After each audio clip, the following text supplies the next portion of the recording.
My name is James Rowlands. In 2015, I teamed up with my friend Dan White to create the WNR Podcast. Since then, we have been giving you everything that's happened on the WWE Network. Now, in 2018, not only are we live for the Big Four events and every NXT takeover, but we celebrate 20 years since the birth of the Attitude Era. Plus, every month we'll bring you 205 Live, collections, new content, W pay-per-views and latest news on the WWE Network. Until we've watched everything, we are with you, and we are the WNR.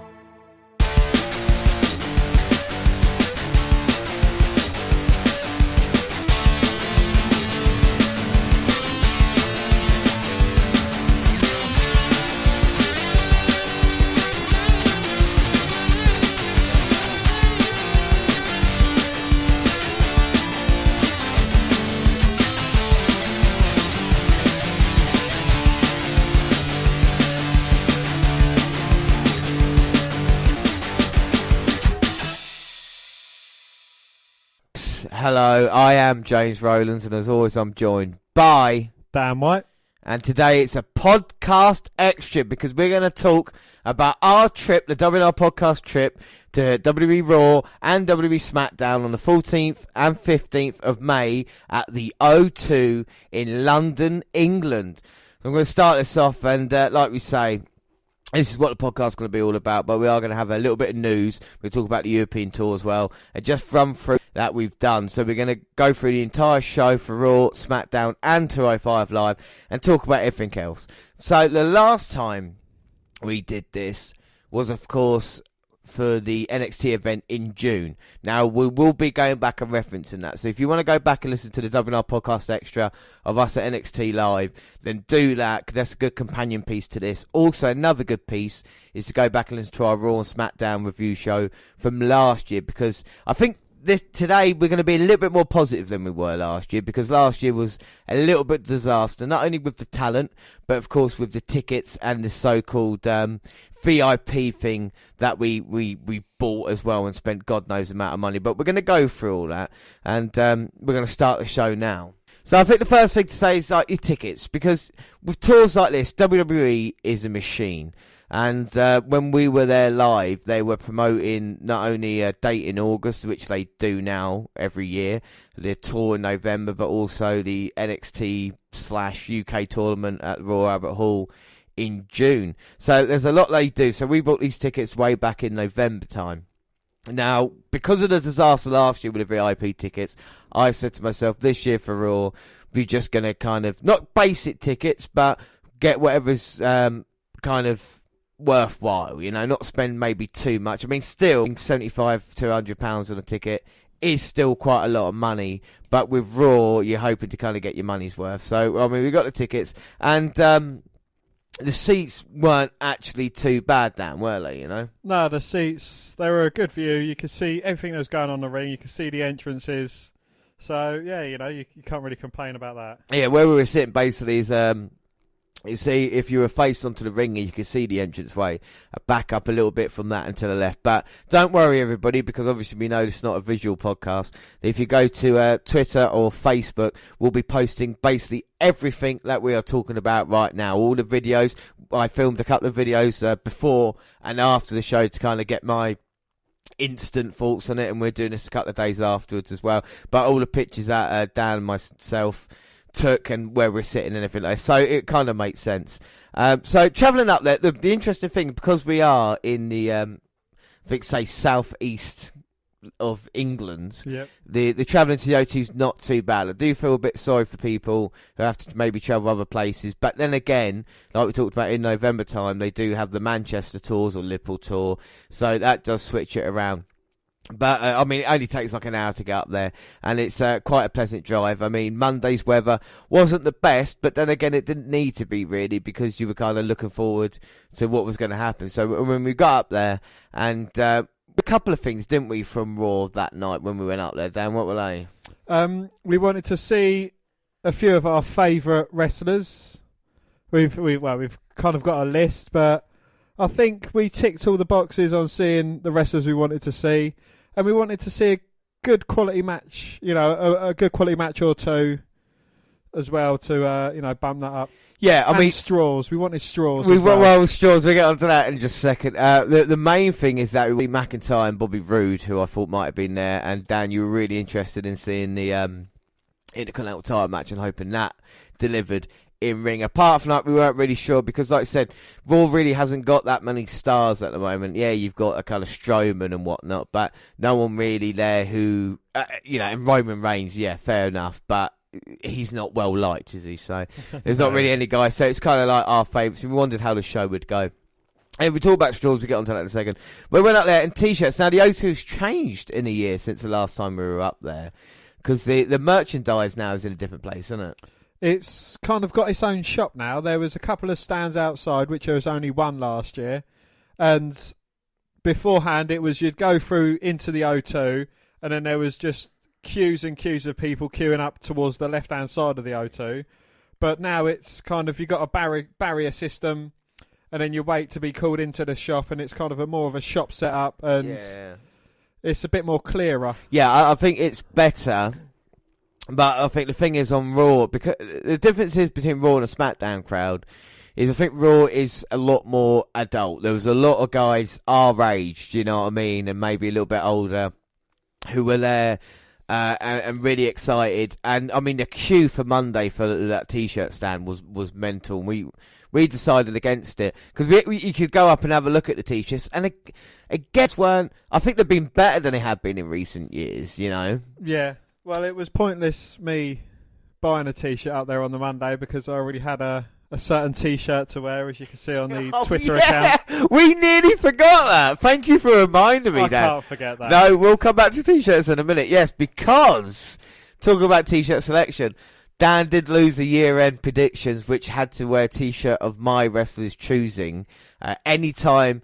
Basically, I demand week in, week out in the podcast. But I said there's one special thing and one special place you have to wear it, and that is at Raw Live 2018, and fair. I'll give all the credit in the world to you, Dan, for putting that t-shirt on. We see his big smiley face outside the O2. You'll see that on Facebook and Twitter. Well, it wasn't so much that I hated Enzo. It was more twinned with the fact of what he had done after. So it's kind of like wearing a Chris Benoit t-shirt a couple of days after he killed his wife and kids. Yes, but we should say, because we don't want to get in trouble, Enzo Amore now, as we've seen on Twitter, has been cleared of all charges due to the rape. But that was done on Thursday or Wednesday, and we obviously went to Raw on Monday. There was a funny exchange between a couple of people and Dan. One where we were in the line, and the German guy came up to him. It's like, yeah, hello guys. Do you know that Enzo Amore was abducted 2 months ago? I was like, oh, what, really? Oh my God, that's terrible. Dan, why are you wearing a t-shirt like that for then? Why? Why would you do it? Why? But I'll tell you what was weird though, because obviously Dan lost a prediction / bet to wear it. But you weren't the only one rocking an Enzo t-shirt, were you? I spotted about 3 or 4 other Enzo Amore t-shirts in the crowd, so I wasn't the only one wearing an Enzo t-shirt, which was, a slight relief. Yeah, slight relief / worry that these young girls were wearing an Enzo Amore t-shirt. Look, I'm not going to make any jokes about why they were wearing it for. Rape is obviously a serious thing. We do not condone any actions that may or may not have happened. But, it was more of the fact that I hate Enzo. As a wrestler, as a person. I think he's a complete tosser. Away from the rape. Yeah. You've hated him situation. You've hated him for... Since I saw him. Yeah, since the day you saw him. It was hate at first sight. It really was. It's something kind of beautiful about that, where you just dislike someone. I obviously know about that. We'll get onto that in a little bit. But as we got from 2 years ago when Jared joined us up, you remember Jared, don't you? Jared. The annoying one from the podcast who always put input in, but he bought a t-shirt for the specific reason to annoy me.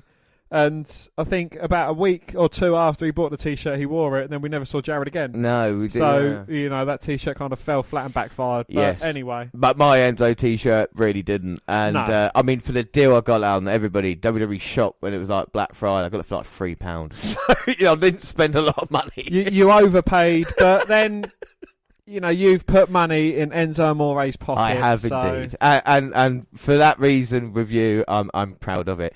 But speaking of t-shirts, I mean, we were discussing a couple of weeks ago about the Greatest Royal Rumble and about the kind of money it makes, and about WrestleMania. And WrestleMania this year made like $20 million more than WrestleMania 30 did. And what were the reasons? Well, I'll tell you one of the fucking reasons that it was. The t-shirts have gone up now. The t-shirts were, I think they were 20 quid last year, or were they 25? 20 or £25, but still, I think it's more to do with the fact that you couldn't get one of the t-shirts you wanted, the Monday Night Rollins t-shirt. They had sold out of that in triple XL, quadruple XL. Enlarge, sorry. Fuck. Yes, Monday Night Rollins wasn't available, and we didn't want to queue up at that massive kind of merchandise stand as well, because we would have been there for 2 fucking hours. Just to be told that it was sold out there as well. Yeah. Because everybody was buying it. It was wearing it on that day. They were buying it to take it home. That was, for me, the kind of big seller there. There was a couple of other, t-shirts. There was a Ronda Rousey t-shirt, which did get some people excited. I did get myself one, but of course Ronda Rousey wasn't there. But did compete on the W Tour, and there was some more news about her later on in the show as well. But, t-shirts £30, it's crazy. And, they had the Money in the Banks again, didn't they? The Money in the Bank. A green and gold one and a gold and green one, I think. Right, so there's different options now. And, there was WWE title belt. And 350 quid. £350. I mean, a lot of guys were wearing championship belts as well. I saw a lot of blokes, and wearing them because they had the smaller, cheaper ones. And the kids realise if they wear the title belts, they look like fucking idiots. No offence to anybody that wears championship belts to events, but again, the way they walk around, they're actually not a champion. It is a replica belt, but. Yeah, I'm not going to have a go. There was, like I said, a wide selection of t-shirts there. Couldn't get the Monday Night Rollins one, so that's 30 quid. I looked online and managed to get it for £18 delivered the next day. So, that wasn't too bad, really. I still did get the t-shirt I wanted. And a WWE Live one as well. Just to say you were here, it's a Raw and SmackDown European Tour dates. And that's one of these t-shirts that you can't get anywhere else, do you know what I mean? You have to be there at that event to actually have it, as opposed to maybe the shirts as well. The t-shirt, we noticed a difference in VIP, because last year our VIP service was fucking awful. It was probably one of the worst experiences I've ever had in kind of being pushed to the side, nobody really knowing what they're going. This year was slightly different, wasn't it? It was, especially from what our expectations of what we'd get from the VIP tickets to what we actually got was like going to an event expecting to see Randy Orton and Enzo Amore turning up. Yeah.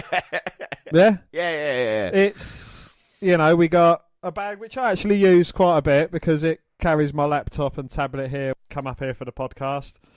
But that's the only thing I use. I think we got a VIP hat. Yeah, we did, yeah. We got a program/poster book. Mm-hmm. We got a signed picture. I think I got... You got Baron Corbin. Yeah. Where is your Baron Corbin right now? That's at home. I think my Owens is on the wall. But, again, t-shirt with that. We got a lanyard holder, VIP lanyard holder, which was pointless because I never wear a lanyard anyway. Yeah, but we didn't need it for that event anyway. There wasn't anything. And the seats... Well, it's good, but this year the bag seemed a lot big. Well, the bag seemed a lot bigger this year. It was more, as opposed to a drawstring bag, it was a holdall. Yeah, which looks a lot nicer. I think, teamed with where they were sitting as well. If you get a ringside seat, I think you was able to collect a chair afterwards. I think that's an extra £100 as well. I think it was like $350 was the kind of like ringside seat, and the VIP was $250. And then. It wasn't great, and I think you can meet a wrestler, but as we were walking out of the event through the Raw SmackDown, we walked past Jordan Devlin anyway, so there was a couple of guys wrestlers that were there that people just didn't realise because they're kind of UK talent. So we queued up. We went in. The times for it. Luckily, Subway was open again this year, which was one of the bonuses that we found. Yeah, one of the saving graces. So we had one of them, and walked up to the event, and doors opened at 5:30, which again is early. We consider the show doesn't start till 7, but us being the ever optimistic ones, we went straight up at 5:30. And actually, Monday night we got in really quickly, didn't we? We did. James chose to go down to the right-hand side, and as we did, the right-hand line was moving a lot quicker than any other lines, and we got in a hell of a lot quicker than pretty much everyone else that was queuing up, which, again, is a bonus. It is. What wasn't a bonus is when we walked in, because the thing is, obviously, I understand with security, you've got all this handing your tickets, and for the first time this year, we printed our tickets off as opposed to having a kind of... I do like the standard issue ticket, but I thought this year, because of the problems we had last year, getting the tickets as well. That's another thing. You spend that amount of money on the VIP ones, and then they don't come, and then you have to contact the O2 and go, oh, well, this is slightly different for that. Whereas these ones, they came in the email, and then you could just print them out, you know, and then use them. And it worked quite well, didn't it? That wasn't a problem. Yeah. We didn't bring any bags with us. People with bags, we kept getting searched and stuff, so... And we didn't get frisked. Well, unfortunately. No, but, you know, like... We walked through, everything was fine, tickets there. You have to put all your drinks, you can't take any drinks in, you can't take any food in. A guy with a picnic bag actually had to throw it away. I say picnic, but like an Asda bag full of stuff. And all the drinks you can't buy. And, you know, you wonder why, because obviously caps and throwing stuff. It's not because of that. It's because when you walk into the whole section, they can charge you what they want for food and drink. And they did, didn't they? £5.50 for a large Coke. And £4.50 £4 for some chips, which is no more than a large McDonald's portion. Well, honestly, we've taken pictures of this, and this is one of the things that £5.50 for a Coke. I mean, I know the cinema, it's like £5 for a Coke, but even still, they don't have to charge. And everybody, the queues for this, we queued up longer for chips and a drink than we did for the actual tickets themselves, you know, and T-shirts. Yeah. And they were selling T-shirts in there as well for like £30. And I mean, we've done a video of it, and it was just hundreds of thousands of people queuing up to get food and drinks, and God knows how much they made. So we queued up, we got our chips, we got a drink, so that'd be fine, wouldn't it? No problems there. We didn't get a straw. You're paying £5.50 for a large Coke. You need a straw. Yeah, you do, yeah. I don't know if you've seen these big Cokes, but you know, you can't drink them like you would a normal cup of drink. It is an annoyance, and you know, teamed with the amount that you're spending on the drink, to throw in a free straw, it's disgusting. You know, the guy was saying, "Oh, we ain't got no straw." And we were just like, "Are you joking with this? You know, you charge all this amount of money, and you can't afford straws, what, because you're saving yourself some? Well, save us some fucking money then." It's one of those things. When you team into the fact of how much the splash costs of Coke, it is. Yeah. So they'll just drop 25p up me, you know, like, it's only a little drop, but... So that was a bit of a joke, but we sat down and just kind of, we didn't go into our seats, we just watched everybody walking around, and every year we always ask ourselves, like, what's going to be the chance this year? You know, because sometimes I remember going and like bad news, but everybody was coming out afterwards and going, "I've got some bad news." So Fandango won one year with everybody doing that.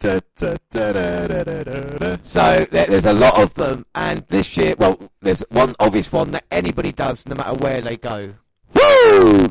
For some reason, do that, and then you get kind of woos going off around. And we were wondering, like, what else would be the big thing, and we weren't really sure.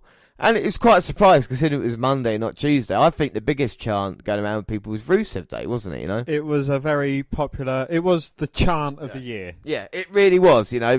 People on Raw doing it all the time. A few other woos in this, but nothing really else. I mean, even the kind of Cena sucks, let's go, that didn't happen at all. Cena wasn't there. And even on Tuesday, getting into that, like, with the New Day chants weren't that much. You know, if you think... What other chants are there at the moment, apart from Yes? Because there's a few of them. And, you know, but that's normally if a wrestler prompts for the answer of an affirmative, then everyone goes, yes, yes, yes. So, they've even started cutting down on the what's now. I mean, there is a few... What? There is a... What? Anyway, I'm going to move on. Yeah, so there's a few of them. Another thing as well is what we had last year, I think, or the year before, when we came out in the cars and all the cars were honking the New Day theme. That was quite funny. Yeah. Everybody was doing that.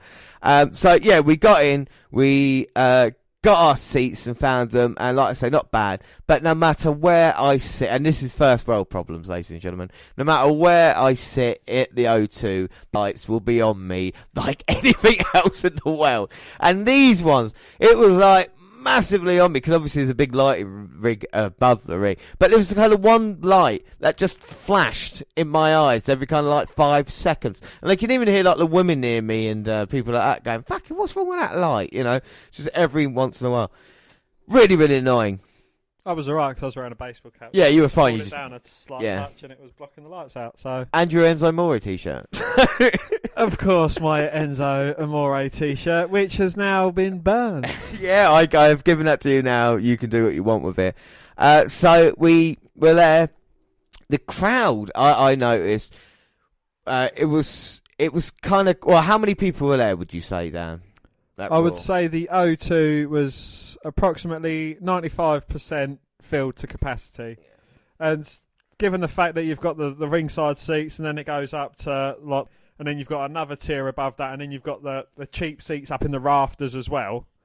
It was, I think it was jam-packed. Yeah, no, it was really well done for everybody coming there. But I think the atmosphere is a little bit quieter than we have experienced it in previous years. That would be fair to say? Yeah. I mean, I'm not having a go. We were loud, and there were some funny moments but like, to begin with, that I've heard it. Again, it might be a problem because there's no real stars there, or because of the way the product's been recently. But I didn't feel like a real massive load of excitement. One funny thing in our seats, I did have a little boy sit next to me with his dad. Obviously, little boy, it must have been his first event, and he was kind of like jumping up and down the seat, you know, rocking back and forth, and so excited. Unfortunately, it didn't last that long. I didn't do anything to him. Just after like an hour of being at the event, he kind of got tired. But it's kind of, you know, if everybody was like that, then the place would have been rocking. But it was kind of quiet to start.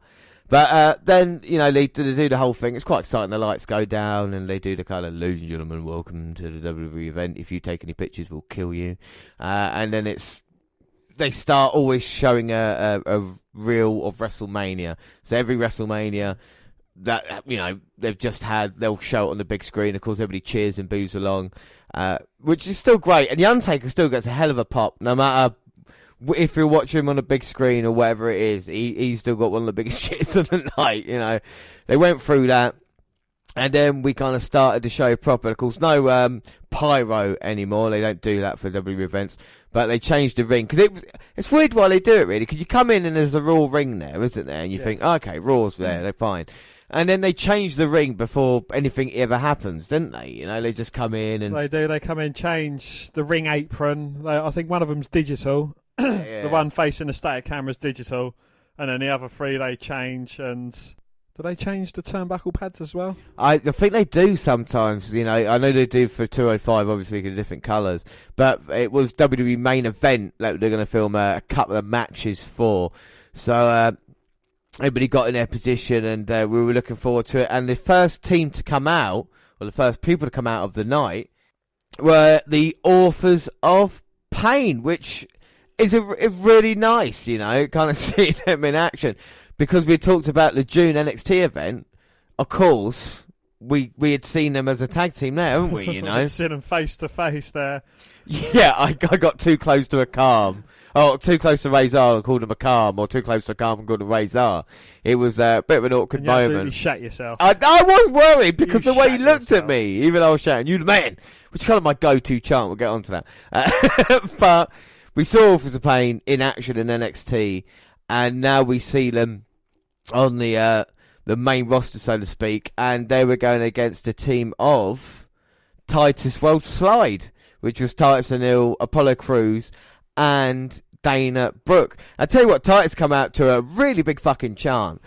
I think ever since he slid underneath that ring, he's kind of endeared himself to the fans in a way not many wrestlers can, you know? He's been deemed as, I know it's a bit of a weird phrase, but he's been deemed as human. Yeah. Because, you know, he knows he fucked up. He's grasped it with both hands, or he slid into it. He skidded into the slide. But I think he's come out of it better on the other side. Yeah, no, I really do as well. And it was a positive reaction. We all like to cheer for him. But a calm and Razor. I mean, what did you think of the match? If you can cast your mind back. It wasn't a terrible match. I think, World Slide, I think they got in a bit more of offence than, one would have expected against the Authors of Pain being, who they was going against. Yeah. World Slide are slightly more glorified jobbers. Yeah, I think that'd be fair, yeah. But, I think they've, they performed well in the match. And it could have been better for him, I think. Yeah, I mean, Titus still got the hot tag to a great response, It was really good to see him. Went through a few pain, of course, one with the last chapter. My problem is I really like a Carmen Razor, and they kind of got a kind of tepid response. Yeah, they got a few kind of NXT chants because they know where they are. But to debut like they did the night after WrestleMania, and then kind of drop off, for WWE, it's no point just having them on the roster. It kind of hurts them in that way, where you start them kind of hot and then push them back, and like, well, they're not ready yet. Well, don't bring them up until you think they're ready. I think they should have been given the monster push that the Bludgeon Brothers have got. Without a shadow of a doubt. Or, if you're going to bring Authors of Pain up, don't make such a big deal and have them on main event doing these type of matches. And when you want to make a proper impact on Raw, then, like you said, do it like this, because it does hurt the Authors of Pain. Akama Razor are good workers, even though they're big men. The fact is that we see them in NXT countless of times, and we know they can work good matches with the right team. So I was a bit surprised by that, Authors of Pain. Then the next match after that, another guy I was surprised who'd fallen down so much was Chad Gable. He was on main event, and I got another quiet response to him. But I can't remember who he faced in that one. I can't remember. James, you wasn't sat down through that entire match. You was on your feet, cheering. I think 3 security guards had to come and subdue you because you was marking out so bad. Because it was Mojo freaking Rawley. I think you'll find the video evidence supports the fact that not only did I do nothing during the match and filmed it, the fact the crowd started walking out in disgust of Mojo Rawley. And I'll tell you what, they only came back when Raw started. It was awful, but I will give credit where credit's due to Mojo, right? He's an awful wrestler, okay? He looks like a fucking idiot. His music's awful, but the reception he got to a couple of things he did get a few boos. Now, I don't know if it's the fact is because it's kind of like the first and second match, really into it and they want to boo you, but I think he got more boos than Chad Gable got cheers. And I think that may be something to look at for him. If he can change his name and his look and his personality and everything he's about, he might have a chance in WWE. I'm not asking for a lot. For me, it's a pretty terrible match, to be fair. Chad tried to bring out the best in him and couldn't really get it done, and I was shocked by the result. Which was, I can't remember, did Mojo pick up the victory against the man who went to the wire against Roman Reigns and John Cena? Yes, he did. Wow. Yes, wow. He did. Yeah, great. Right, so then Raw started, of course, and we had the big build up for it. It's quite funny. So Raw's going to go live in 10 seconds, where it was, and it never did. Every time, though. Yeah, it was fine. So we started off, but of course, being told we're in London, England, and then we had Roman Reigns come out. And what response did he get? It was a loud response, a resounding boo. It was horrible, the kind of just hatred for him. And heels and faces is something I want to bring up on Raw, because at the moment it's an absolute mess. You look at night who got cheered and who got booed. It's really, really bad. But Reigns came out first to basically say that he wanted another opportunity to qualify for Money in the Bank. Well, he was saying he wanted Jinder Mahal because Jinder Mahal cost him the win in his Money in the Bank qualifier the previous week on Raw. Yeah, so, I mean, that's fair enough. And he wanted to call him out. And, of course, instead, the general manager, Kurt Angle, came out. And this was a nice surprise. Very good surprise, seeing as though he wasn't there last year. This is the thing. We thought he would be there, but he wasn't. I think that's what annoyed me last year a little bit. But he came out. We got to do the You Suck, and we saw Kurt Angle live. And what did he say to Roman Reigns? He said, no, you're not getting Jinder Mahal because Jinder Mahal is going against Elias or GPD and Bobby Lashley for another spot in the Money in the Bank ladder match. So, I mean, strong words there for Kurt Angle. So Reigns then said basically, look, if you're not going to give me what I want, I'll go and get what I want. And then he went backstage. And then we saw this on the kind of big screen that came up. Yep, he hunted down Jinder Mahal, who used Sunil as a human shield. And then Jinder Mahal started getting the upper hand on Roman, threw a bin at him, started beating Reigns down, and then Reigns managed to turn it around, and they brawled all the way to the stage where Reigns delivered a Superman punch to Jinder Mahal. Yeah, and then all the referees and security and whatnot came out to kind of stop this. And I didn't think it was too bad. It kind of showed Roman Reigns' kind of badass side, but the crowd are just completely against him now. So they was, as he got kicked out by Kurt Angle. I noted na. Yeah. See you later, you cunt. So exactly. So no one was a fan of Reigns, even though I didn't think it was a bad way to start. And then of course we get our first match of the night, which was the Intercontinental Championship. It was Seth Rollins versus Kevin Owens. This is a match that we knew was going to happen because of a tweet sent out. Seth Rollins issued a challenge to anyone in the locker room, and it was none other than Kevin Owens who answered it. Yeah, and Kevin Owens is a guy that I think it would be fair to say we're both big fans. Just a great worker and gets the right reaction. There is nothing likeable about Kevin Owens when he's a heel, you know. He is a piece of shit, and that's what's great about him. And one thing we wanted, well, Dan definitely wanted to hear, is when Seth Rollins come out, how loud the burn it down. Yeah, the burn it down was. Fair play to him.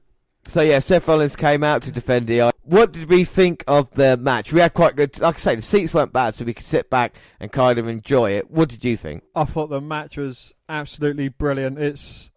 I'd have to go out as far to say it's probably the best match I've seen live on Raw or SmackDown. Yeah, I think that would be fair to say. You know, that's how good it was. Both men trading near falls. I mean, the kind of spots that he did on the apron as well, when Rollins had a Falcon Arrow on the ring apron. Yeah, the Falcon Arrow on the ring apron. 2 straight suicide dives. We even got a "This is awesome" chant, which I know we heard it a few times throughout the couple of days we was up there, but this one, it was actually meant. Yeah, we'll get onto that in a minute. But yeah, it was awesome. We even got the Fisherman Buster from the top rope as well. Yes, we did. I mean, Owens looked so good. Of course, going for the bullfrog splash as well, just kind of missing out. I think that's towards the end. Well, there was a bullfrog splash, and there we see the frog splash as well. Yeah, those are sequences. I mean, it was just really well, really put together well. You know, Seth hit the ripcord knee to a near count, and then I think he got the stomp as Owens was climbing back into the ring. Yep. So Rollins retained, and I'll tell you something else about Seth Rollins. It's the guy. This guy. I've been a huge fan of Seth Rollins for a very long time, and I've said what's vital for him after coming back from injury. And they building some momentum and just pulling out good matches, and he is doing that week in and week out now, Seth Rollins. And the latest rumour has it going around. Rumour has it that Rollins will be next in line to Lesnar at Extreme Rules. But the way Rollins is performing, I wouldn't be surprised if Rollins gets a good match out of Lesnar. The thing is, the IC title is looking better week in, week out, with Rollins defending it, the passion that he's got as well, you know? Especially as there's kind of an Universal Champion. Yeah. I think that plays into a lot of the factor. If Lesnar was about, or if it was, you know, if someone who was there week in, week out was actually holding the title, then I think it would be a lot different. Yeah. And I think what's really important as well is Rollins gets cheered as a good guy. And like I said, that doesn't really exist as much anymore, especially on the Raw brand. So Rollins to be able to do that, it maybe if Hill, and now he's come back now, that the fans can do actually respect him, which is, it's only going to get better and better, you know. So then we're sitting in our seats and waiting around, and then we get this kind of breaking news happen on the big screen. And this is something that kind of broke for us as we were travelling up to Raw, wasn't it? You know, you told me that. Yes.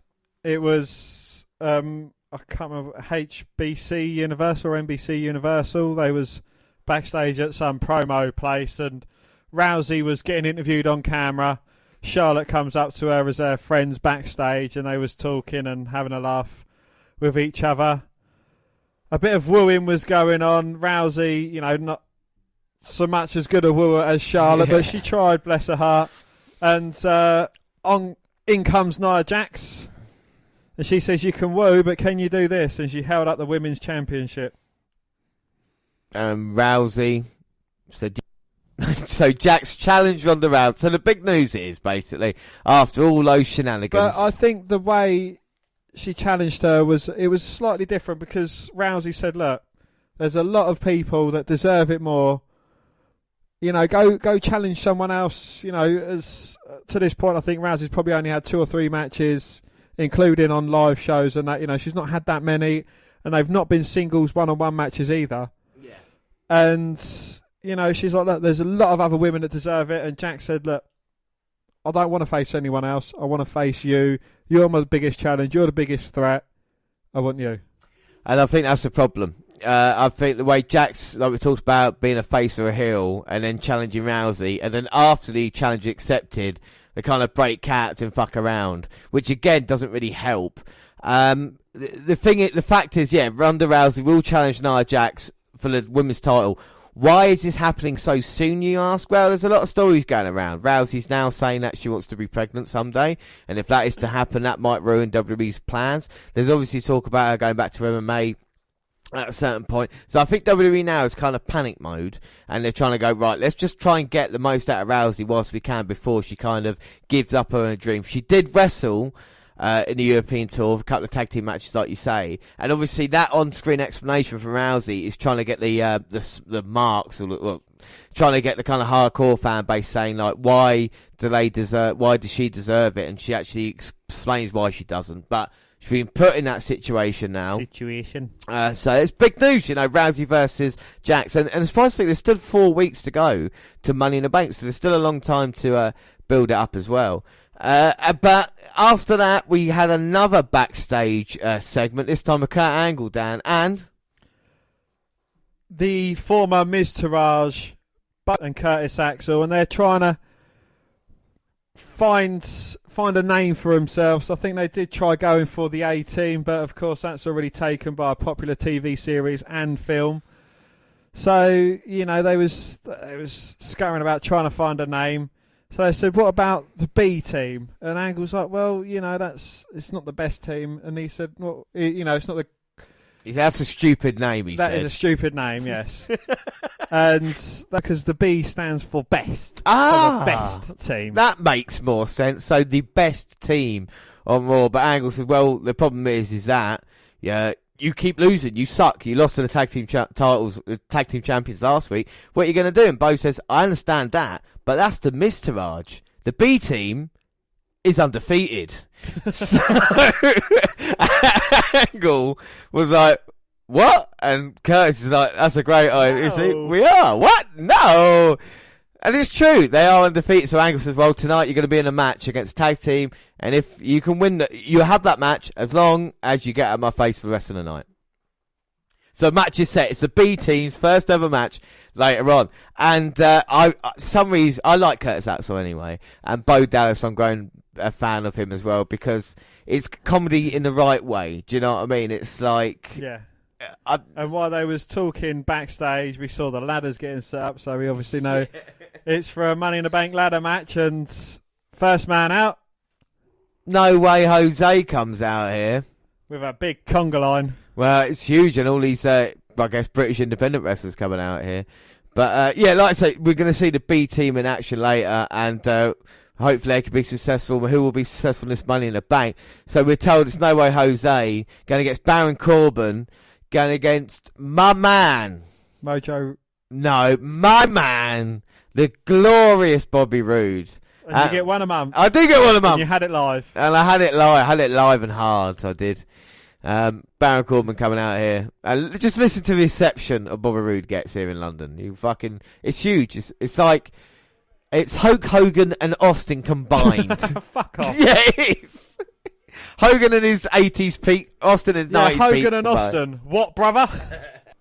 So Bobby Roode made his way out, against Baron Corbin and No Way Jose. Coincidentally, not only did we see No Way Jose at the NXT live shows as well when we were watching, From front row. From front row. The glorious Bobby Roode was there as well. So it was fantastic to see him. I, of course, was jumping up and down at this point, and we've got videos that obviously we're going to put online. Roode came out here. So triple threat match, Dan. What are your thoughts on it? It wasn't terrible. There was a good bit of back and forth, going. They was each able to secure some near falls. There was a good bit of back and forth. When one person gets knocked out, the other two was going at it. So, you kind of had all three men going at it one-on-one against each other at some point, which is always good to see. Yeah, I mean, I didn't think it was a bad match. I think the fans started shouting, like, Corbin's coming home, which wasn't a bad chant. And no way Jose didn't get booed out the building yet, even though a few people around us were saying, this is just like Adam Cole for a couple of years ago. We did have Adam Rose, sorry, not Adam Cole. But of course, the match finished, we should say, with a glorious DDT and the 1-2-3. And of course, the man is money in himself, and he will go to Money in the Bank to be part of the ladder match. So fair play to Bobby Roode. But you got to ask yourself what they're doing with Baron Corbin at this moment in time as well. Being involved in a feud with kind of Nowhere Jose. We do want to go to Money in the Bank and, of course, lose his briefcase again. But, do you think Baron Corbin's still got a bright future ahead of him, or do you think he's in a bit of trouble now? I think this is the downward slope for Baron Corbin. He's not impressed me. I don't think he really has impressed me since he's joined the roster, to be honest. No, it's a bit of a shame, really, isn't it? We predicted NXT would be a future WWE champion, but it's really not worked for him. I don't know if his character's a bit bland or he's just not showing the fire that he needs, but there is something missing. But we go backstage and we see Kevin Owens, a very pissed off Kevin Owens, come up to Kurt Angle and saying to him that he wants another opportunity tonight to be involved in the Money in the Bank. If Jinder Mahal's injured, he wants to take his spot. And Angle says, well, Jinder Mahal's not injured, he'll be fine. Owens says, well, if you're going to push me, Kurt, I will ring Stephanie, And Kurt's like, you do what you have to do. And Owens says, all right, I will. And then Angle checks in on Jinder, and Jinder's a bit banged up, but still be all right for later. So then we had the B team come out in action, and I thought they had brand new T-shirts. And then you look closer and you realise you've just put a B with a big black pen on the white T-shirts here. Well, that's what I like, because it makes it seem as if they've just come up with a name. They've got a couple of white T-shirts and they've just put a massive B on it. Yes, which is kind of which they did as well.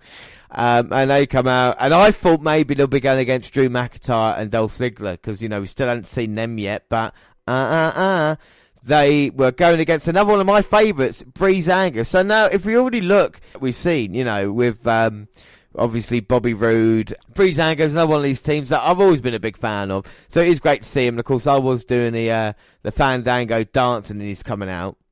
Breezango come out for their match with the B team. And again, quite a short match. They tried to take down Tyler Breeze and leave him there. Dan, what were your thoughts on the match?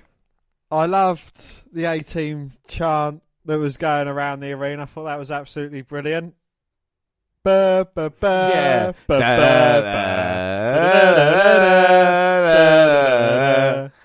Yeah, it was a good match, and if Axel and Dallas was fighting in England every week, I think they'd probably be one of the most over tag teams going. Well, I think this is the thing, they've got big potential there, haven't they? Because they seem quite likeable, and like UK fans got behind it, so hopefully others can as well. They worked on Breeze for a while until Fandango got the hot tag, but then the B team managed to turn the table. Fandango missed a big leg drop. All happened.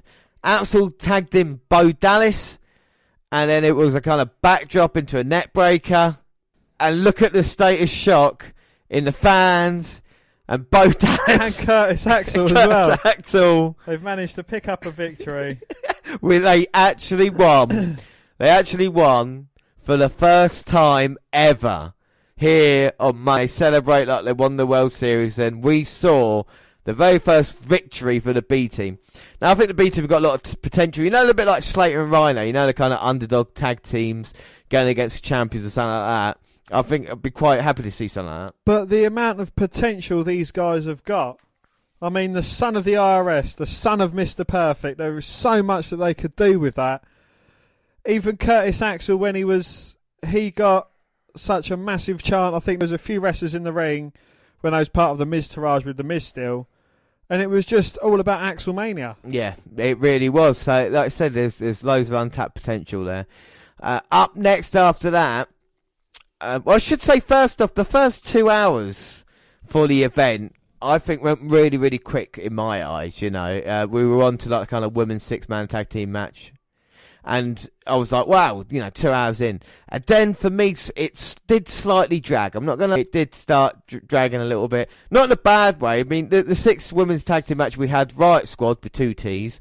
Sarah Logan, Mandy Rose, Liv Morgan, and obviously Ruby Riott. And then on the good team we had Sasha Banks, Ember Moon, and Natalya. And another thing about Ember Moon is that the last time we saw her at a live show was going against Asuka in a fantastic women's championship match, So it was great to see her move on the main roster. We were hoping to see in the clips, and unfortunately, we didn't. But what were your thoughts on the entire match, Dan? It was just a way to use up a bit of the roster. You had 6 women there. I don't think it was a great match, but it wasn't a terrible match if you catch the drift.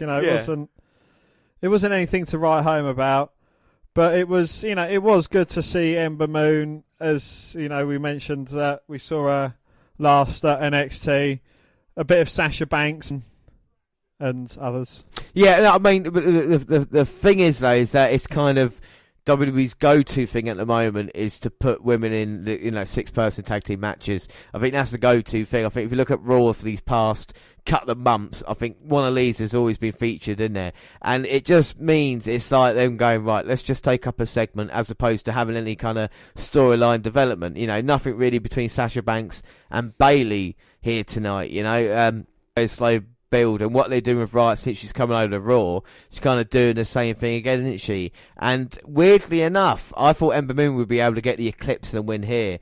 But they used Natalya, didn't they, Natalya got the victory with a sharpshooter. Yeah, of course, yes. I mean, not a bad reception for Natalya, and I think Banks was probably the most over person in this match. But again, it's a bit of a disappointment, really, that we didn't see Ember Moon's Eclipse. So then we find out, Dan, the most important thing, that tonight we will be having a tag team match, and it will be the Monster Among Men, Braun Strowman, can't do like a northern accent, and Finn Balor, can't do that Irish accent, versus Drew McIntyre and Dolph Ziggler. So we would see the McMeister here tonight on Raw. And then they give a fantastic promo. You tell me he's not a future WWE champion. Look it in his eyes. Yeah, you got fire in your eyes, Drew. Ziggler don't want to take food off your table. He wants to flip the flipping table. Next bit's a bit of a surprise, because after that, I think we had... Oh, no, we didn't. We had... This is what fucking hell. See, I've forgotten about this. So after we had yet another tag team match. It was kind of tag team match, triple threat night, wasn't it, really?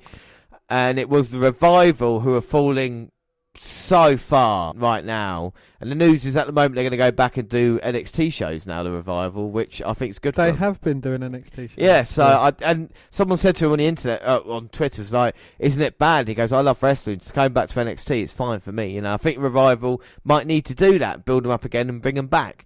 But they were going against the Raw Tag Team Champions of... Team Wonderful! Or the Deleters of Worlds. Oh, Deleters of Worlds. Got to see the Fireflies. Now, you did get to see the Fireflies last year. And we saw them again here. And I took a few pictures of the crowd. And it is still a thing of amazement. Everybody getting their phones out. And just the complete lights around the arena. Not many wrestlers have an entrance like that. And it's still pretty cool. But the match itself, I think it was over. It was only... I was more engrossed in that he's got the whole world in his hands, and Bray and Matt was both reacting to that as well, which I absolutely loved. And also, I think it was a standing ovation that Matt Hardy does mocking one of the Revival during the match as well, where he gets everybody. It's weird though, because last year, the Hardys were there, but they're only there for a couple of minutes. So it's good this year that we actually get to see Matt Hardy for a little bit longer and teaming up with Bray Wyatt. And again, the Revival, another tag team that are really, really good, not getting used right. The kind of basic. Well, would it be fair to say this was a squash match? It was, yes. Yeah, I think it pretty. Revival might have got a little bit of offense in, but nothing too major. And no, the kiss of deletion wrapped it up, really. Yeah, and this is the thing, and I said this during might have been the Greatest Royal Rumble about the finisher of Bray and Matt needed a little bit of work. They tried a different variation here, and it looked kind of a little bit better. So, but the more they work together, the more they're going to kind of get into it, aren't they? So we'll see what happens there. Oh yeah, we saw Bayley coming out, and then Banks just staring at her before. Well, we got told the women's triple threat Money in the Bank qualifier was next, even though it wasn't. Well, it wasn't a match. Up next, it was Sami Zayn's anti-Bobby Lashley campaign. So we got Sami Zayn when we were there. Obviously, we got Sami Zayn's full theme song coming. You got all the video today, haven't you? I believe so. Yes. Yeah. Sami Zayn comes out, huge sing along to his entrance. I mean, everybody was loving it, loving life really. And he came out. He was he was in the ring, and we were cheers. And then you go back and watch the actual show, and you're in for a little bit of a surprise, really, because you're like, well, they're going to show bits and pieces of that, aren't they? And we come back. So Zayn's in the ring, music's playing, people singing along. See? That was going for absolutely ages. I They know. must have cut that. I know, they must have edited that's been there for about 5 or 10 minutes or something like that. But do you reckon they say in his ear, like, don't start speaking until they start winding down, and then say that's enough of that, then we can edit it all out. They must do, that was the biggest bit of editing that I saw all night, and Zayn come out, and what did Zayn have to say, Dan? He was just saying that he's got a doctor's note that Bobby Lashley, whilst holding him upside down in a suplex, gave him vertigo, and that was the first ever vertigo that ever occurred from a suplex. Yeah, and I felt really sorry for Sami Zayn. Like I said, he had a doctor's note and had to read it as well. And it's quite bad that Bobby Lashley has to put him through that, so to speak. But I thought, again, the speech went on for too long for me. Yes, Sami Zayn. There was a memorable moment in it, and it says, has it occurred to anyone else that Prince Harry looks a lot like me? So, yeah, I know. It was. I think he looks more like Grover from the... from Muppets, or Sesame Street. But yeah, I suppose a little bit like Prince Harry. Again, he was talking about Bobby Lashley's sisters, his 3 sisters, and he's going to have big news about that. He's going to interview them next week, and he's trying to get under Lashley's skin. But again, I've just thought it went on for too long. That finished, and then we had the triple threat women's Money in the Bank qualifier, which was that? That was Bayley, Mickie James, and of course the beautiful Alexa Bliss, which is, I wanted to see. I don't know about I can't tar us both in the same brush, but I definitely wanted to see a bit of Alexa Bliss. Yeah, I think you want to see more than Alexa Bliss. But no, I mean, Mickie James and Bayley, big fans of them as well. Bayley had a wibbly-wobbly inflatable thing coming out here, didn't she? And she had quite a positive response. We had the Hey Bayley chants. And Alexa Bliss, like I said, might have lost a step or two in recent weeks. What did you think she looked like on Raw, Dan? Who? Bayley. Oh, Alexa Bliss. I thought she looked absolutely beautiful. No, how do you think she ran? Not just her appearance. What do you think of her performance? It was good. She teamed up with her friend Mickie James to take out Bayley. But Bayley managed to get her way back, and things got heated between Bliss and James. And Bayley certainly took advantage of that, but a forearm to the jaw and a DDT secured the victory for Bliss. Yeah, so I don't think she looked too bad. Bliss does get the victory, and she moves forward to Money in the Bank. Money. Then we see another recap of Roman Reigns and Jinder Mahal from earlier, of course, and then Jinder Mahal in the back, and he's saying he feels a little bit better, but he'd be ready for action.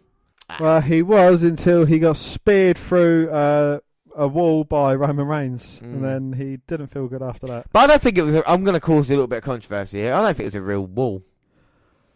Because there's a sign there that shows that way, so why would they have a wall there?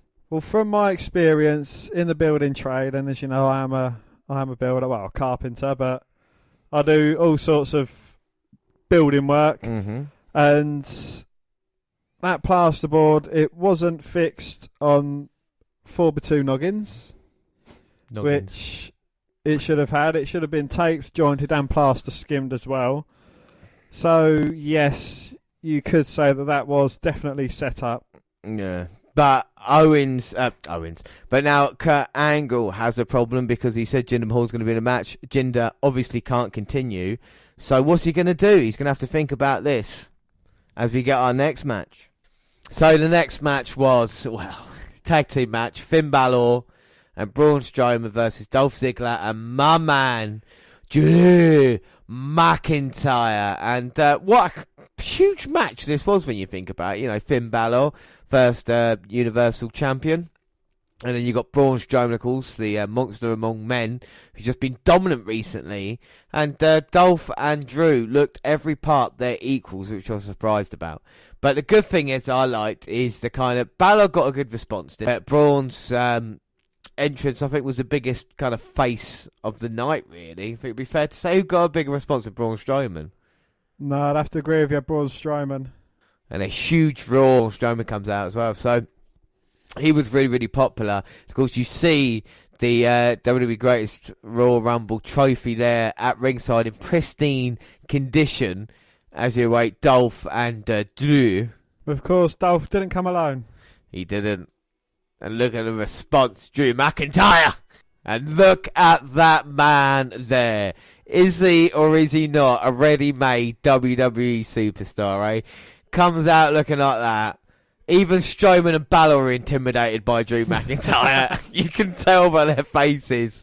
It was great to see Drew. The last time we saw McIntyre, of course, he was in NXT. And he was teaming up with Aleister Black to take on CN. And, of course, Bobby Roode, my other man who we've seen tonight. So McIntyre, so we've already had a great Intercontinental title match. That's what Dan wanted. We've seen Bobby Roode and now Drew McIntyre. No, we've seen Alexa Bliss. We've seen Alexa Bliss and we've seen Drew McIntyre as well. And McIntyre face to face with Strowman doesn't back up. He's not scared at all. And it's great to see Drew. Yeah, he's all man right there, Booker. You're right about that. So, yeah, Ziggler, McIntyre, Strowman, Balor. You better tell us about the match, Dan, because I'm just going to be really unbiased about it. So. Well, we was teased of a Drew McIntyre and Braun Strowman face-off, but McIntyre was smirking. Yeah, he wasn't smirking, Dan. He's just using his fantastic brain of his. No, he didn't. He didn't have a cigarette in his gob. He just had a smile on his face because he tagged out. Ziggler come in, and they was getting overwhelmed by the monster among men, as they rightly should do, because Braun Strowman is getting the monster push. But after a little while, Finn Balor came in, and the heels managed to kind of overpower him. Yeah, well, with Strowman, it was more of a case of doing what he does in near enough every match now, isn't it? And running into the ring post, as he did. And like you said, Balor gets a tag. Looks like he's going to get the victory. But you can see the chest of Balor where McIntyre's chops were earlier in the match. And McIntyre's such an intimidating presence. And he's not been there with Braun Strowman yet. Get the victory with a coup de grace. But McIntyre, again, using his brains. Because McIntyre's just fucking brilliant. Have we seen Drew McIntyre get not yet. Run through? Double kick to the corner. Balor's looking to go up to finish this with the coup de grace, as you're saying. And then McIntyre using his great intelligence to stop Finn Balor. Oh, pow! Trophy. No! It's gone! And that gave Ziggler enough time to shake the ropes. Balor fell to the mat and he got covered by Dolph Ziggler. So Dolph Ziggler and Drew McIntyre beat Braun Strowman and Finn Balor. We talk about beaten. Well, the trophy's broken when Strowman came around and threw McIntyre into it. But you got to think, that's like 400 pounds of muscle there, isn't it? So they beat Strowman and Balor. And how good is that for Drew McIntyre? Looking like a star. And then we get a recap of the Ronda Rousey and Nia Jax segment earlier and the match. And then Kurt Angle gets a phone call. He gets a phone call from Stephanie McMahon Helmsley saying because Jinder Mahal is not in the match, she's got a perfect replacement, and they don't reveal who it is just yet. But Kurt Angle is not happy about it. But now, sorry, I lied to you, Dan, because I said Strowman got the biggest pop of the night. It was the next man who was it, and who was getting the biggest cheer. And again, faces and heels do no longer matter on Raw, because Elias is a bad guy, but it's just a great response he gets. Kevin Owens interrupts him very, very rudely. So Owens is going to be Mahal's replacement. Lashley comes out here to a tepid response. I said this when he came back at the night after Mania. How long would it be until the fans would give up on him? And we were talking about it, he was Roman Reigns before Roman Reigns was Roman Reigns. So Lashley's here. So it's a triple threat main event. Owens, Elias, and Lashley. What were your take on it? Kudos for Kevin Owens for pulling double duty. It was good of him to do that. It was quite good because, the heels, Elias and Owens teamed up to attempt to take out Bobby Lashley. And then Lashley managed to get back into the match. The match wasn't terrible. No, I think it wasn't bad, especially with Owens, like you said, as a workhorse. And I think Elias is a better in-ring performer than people forget that sometimes as well. There was one funny moment during the match when Lashley and Owens were both down, and then Elias asked for the microphone and the guitar. And you can hear the chants in the crowd. Let him sing. And that got quite a laugh as well when Owens came in and Elias managed to drop him and, of course, Bobby Lashley. But will he get a chance to play the guitar? I mean, this is the question we've got to ask ourselves now. And Lashley comes in pretty strongly. He's going to go suplex Elias. But Kevin Owens assists his heel ally, and they both go to suplex Lashley. But they forget about the power of Bobby, didn't they? They do indeed, and they both get suplexed by the Dominator. A huge walk with Elias chant going up through the crowd. Yeah, I mean, I didn't mind it, but it is the same Enzo Amore chant that they used a couple of years back as well. So they should come up and say a little bit more original, even though I was singing it. I'm not going to lie to you. Like, everybody was in the end, so. But the better chant of that match was Lashley's sisters. Oh, yeah. Well, Bobby's sisters, they've become a part of him now after what Sami Zayn did. And, of course, talking about him last week. We'll find out next week what the sisters are actually like, and if it actually helps Bobby Lashley. And a few yay nay chants for the punches between Elias and Lashley, but going in the heel's favour. Well, he likes to finish things off with the Dominator, and he's got Zayn. Ooh! Plants him, goes for the cover too, but Sami Zayn pulls Lashley out of the ring. And he gets a hero's response for it, throws Lashley into the ring post. Hell of a kick. And then Zayn saying to Owens, come on, go up. Go up and claim the victory. Bullfrog splash, 1, 2, 3. And Owens is going forward to Money in the Bank, thanks to his friend Sami Zayn. He stole one here, but double duty for Kevin Owens here tonight. And like I said, not a bad main event. It was okay. The fans were all right with it. So we know at the moment at Money in the Bank that the people qualified for it are, of course, the glorious Bobby Roode, the awesome one, The Miz. You've got Braun Strowman, Finn Balor, Rusev, and Kevin Owens. So you've still got 2 more to add to the men's ladder match. That's not a bad lineup so far, is it? No, that's quite a good lineup. So that is it for Monday Night Raw. Show goes off the air as Lashley looks annoyed. But that wasn't all right, Dan, was it? No, because we was treated to a dark match after the event as well, which was, I think, probably the more fun match of the night.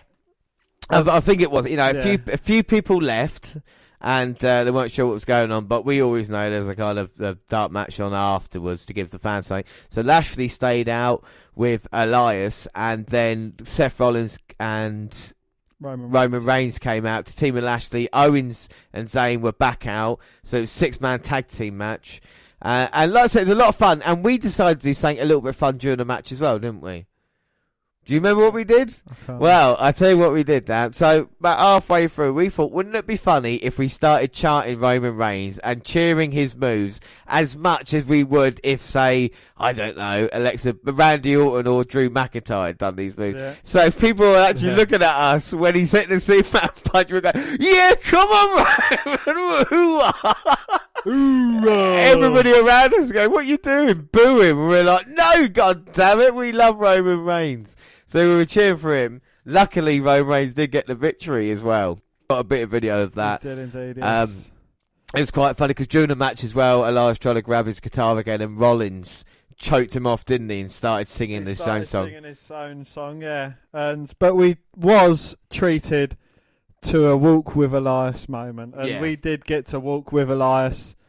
And, you know, unlike anywhere in America, he only had to ask, what does WWE stand for? And he only had to ask it once. He did. Well, before we get to that, Reigns hit the spear for the victory. Of course, everybody booed. And then Rollins grabbed the mic and said, no, you don't want to hear Bobby Lashley sing, do you? You don't want to hear Roman Reigns. Well, Elias, you're going to play London, buddy. And like I said, gave him the mic. He got the mic. And, yeah, it was one of the loudest walk with Elias's that we'd heard.